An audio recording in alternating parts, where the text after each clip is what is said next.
ಇದು ಉದ್ಘಾಟನಾ ಸಮಾರಂಭ. ಇವತ್ತು ಮಧ್ಯಾಹ್ನದ ನಂತರ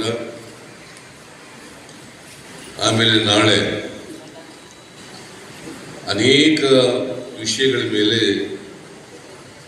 ಚರ್ಚೆ ಮಾಡ್ತೀವಿ ಅಂತಕ್ಕಂಥದ್ದು ನನ್ನ ಭಾವನೆ. ವಿಚಾರ ಸಂಕಿರಣನೂ ಕೂಡ ಏರ್ಪಾಡು ಮಾಡ್ಕೊಂಡಿದ್ದೀವಿ. ವಿಚಾರ ಸಂಕಿರಣ ಅಂತಂದ್ರೆ ಮತ್ತೆ ಸಮ್ಮೇಳನ ಮಾಡಲು ಅಂತಂದ್ರೆ ಇಲ್ಲಿವರೆಗೆ ಪತ್ರಿಕೋದ್ಯಮ ನಡೆದು ಬಂದಿರತಕ್ಕಂಥದ್ದು ಮುಂದೆ ಯಾವ ರೀತಿ ಮುಂದುವರಿಯಬೇಕು ಅಂತಕ್ಕಂಥದ್ದು ಇದ್ರ ಬಗ್ಗೆ ಚರ್ಚೆ ಆಗ್ತದೆ. ಒಂದು ರೀತಿ ಆತ್ಮಾವಲೋಕನ ಅಂತಕ್ಕಂಥ ಮಾತುಗಳನ್ನು ಈ ಸಂದರ್ಭದಲ್ಲಿ ಬಯಸ್ತಾರೆ. ಡಿ ವಿ ಗುಂಡಪ್ಪನವರು ಸಾಹಿತಿಗಳು. ಅವರು 1932ನೇ ಇಸ್ವಿನಲ್ಲಿ ಈ ಕಾರ್ಯನಿರತ ಪತ್ರಕರ್ತರ ಸಂಘವನ್ನು ಸ್ಥಾಪನೆ ಮಾಡಿದ್ರು. ನೀನು ಕೆಲವೇ ವರ್ಷಗಳಲ್ಲಿ ಶತಮಾನೋತ್ಸವ ಆಚರಣೆ ಮಾಡತಕ್ಕಂಥ ಪರಿಸ್ಥಿತಿ ಬರ್ತದೆ.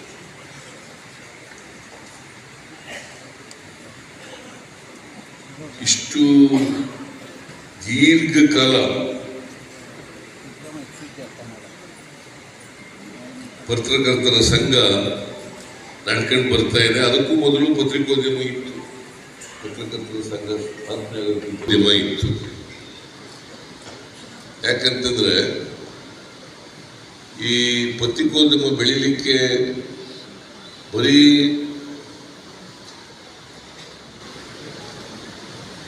ಜರ್ನಲಿಸಂ ಓದಿದವರು ಅಷ್ಟೇ ಅಲ್ಲ, ಜರ್ನಲಿಸಂ ಓದಿದವರು ಕೂಡ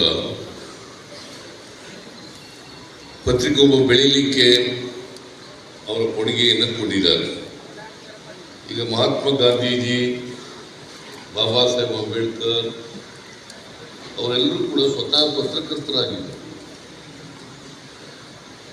ಪತ್ರಕರ್ತರಾಗಿ ಒಂದು ವರ್ಗದ ಜನರ ಬಗ್ಗೆ ಜನರಿಗೆ ತಿಳಿಸ್ತಕ್ಕಂಥ ಅವರ ಆರ್ಥಿಕ ಸಾಮಾಜಿಕ ಸ್ಥಿತಿಗತಿಗಳನ್ನು ತಿಳಿಸ್ತಕ್ಕಂಥ ಅವ್ರಿಗೆ ಏನು ಆಗಬೇಕು ಅಂತಕ್ಕಂಥದ್ರ ಬಗ್ಗೆ ಜನಜಾಗೃತಿ ಮಾಡ್ತಕ್ಕಂಥ ಕೆಲಸವನ್ನು ಮಾಡ್ತಾ ಇದ್ದೀವಿ. ನಾವು ಎರಡು ಭಾಗವಾಗಿ ನೋಡಬಹುದು. ಪತ್ರಿಕೋದ್ಯಮವನ್ನು ಸ್ವಾತಂತ್ರ್ಯ ಪೂರ್ವದಲ್ಲಿ ಇದ್ದಂಥ ಪತ್ರಿಕೋದ್ಯಮ, ನಂತರ ಸ್ವಾತಂತ್ರ್ಯ ನಂತರ ಪತ್ರಿಕೋದ್ಯಮ. ಸ್ವಾತಂತ್ರ್ಯ ಪೂರ್ವದಲ್ಲಿ ಬಹಳ ಮುಖ್ಯವಾಗಿ ಈ ದೇಶಕ್ಕೆ ಸ್ವಾತಂತ್ರ್ಯ ಬೇಕು ಅಂತಕ್ಕಂಥದ್ರ ಬಗ್ಗೆ ಹೆಚ್ಚು ಮಾಧ್ಯಮದ ಮೂಲಕ ಜನರಿಗೆ ತಿಳಿಸ್ತಕ್ಕಂಥ ಪ್ರಯತ್ನವನ್ನು ಮಾಡ್ತಾ ಇದ್ರು. ಜನಜಾಗೃತಿಯನ್ನು ಮಾಡ್ತಕ್ಕಂಥ ಕೆಲಸವನ್ನು ಮಾಡ್ತಾ ಇದ್ರು. ಸ್ವಾತಂತ್ರ್ಯ ಬಂದ ಮೇಲೆ, ಸ್ವಾತಂತ್ರ್ಯ ಸಿಕ್ಕಿದ ಮೇಲೆ ಈ ದೇಶ ಹೆಚ್ಚಾಗಿ ಪ್ರಜಾಪ್ರಭುತ್ವವನ್ನು ಕಾಯ್ತಕ್ಕಂಥ, ಸಂವಿಧಾನವನ್ನು ಕಾಯ್ತಕ್ಕಂಥ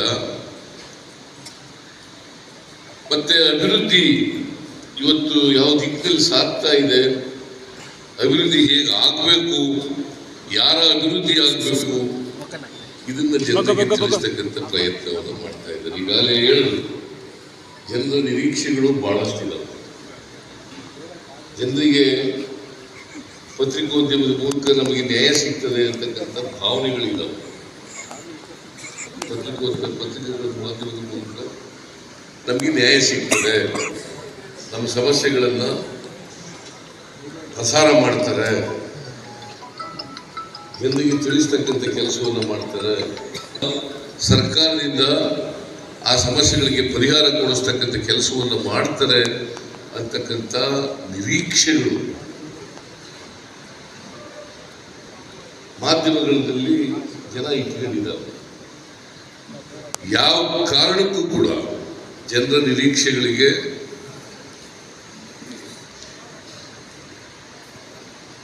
ಇವತ್ತು ಆ ನಿರೀಕ್ಷೆ ಸುಳ್ಳಾಗಬಾರ್ದು ಅಲ್ವಾ? ನಿರೀಕ್ಷೆ ಸುಳ್ಳಾಗಬಾರ್ದು, ಅದು ಆಗಬೇಕು. ಇತ್ತೀಚಿನ ವರ್ಷಗಳಲ್ಲಿ ಏನಾಗಿತ್ತು, ಆಗ ಪತ್ರಿಕೋದ್ಯಮ ನಡೆಸ್ತಿದ್ದವರು ನಾವೆಲ್ಲ ಮೈಸೂರಿನಲ್ಲಿ ನೋಡಿದ್ದೀವಿ. ಅವರೇ ಪಾಪ ಪ್ರಿಂಟ್ ಮಾಡಿ, ಅವರೇ ಇದು ಮಾಡಿ ಬರೆದು, ಅವರೇ ಅದನ್ನ ಪತ್ರಿಕೆ ಪ್ರಿಂಟ್ ಹಚ್ಚಾಕಿ, ಅದು ಬಂದ ಮೇಲೆ ಹಂಚಲು ಅವರೇ ಕೆಲಸ ಮಾಡ್ತಿದ್ರು.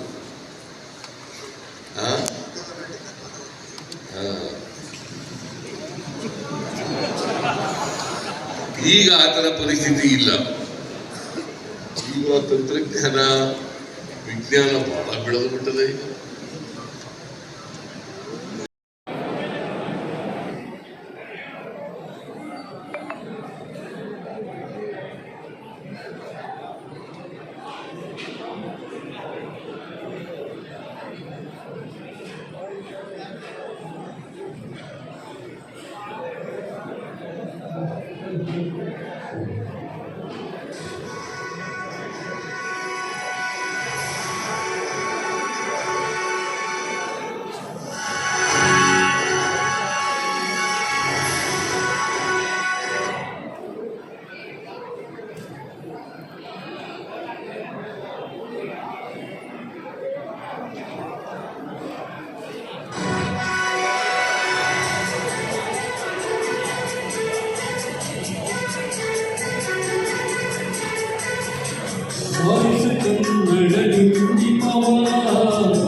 ಈಗ ಸ್ವತಂತ್ರ ಪಡೆದೆ ಜಪಿಸು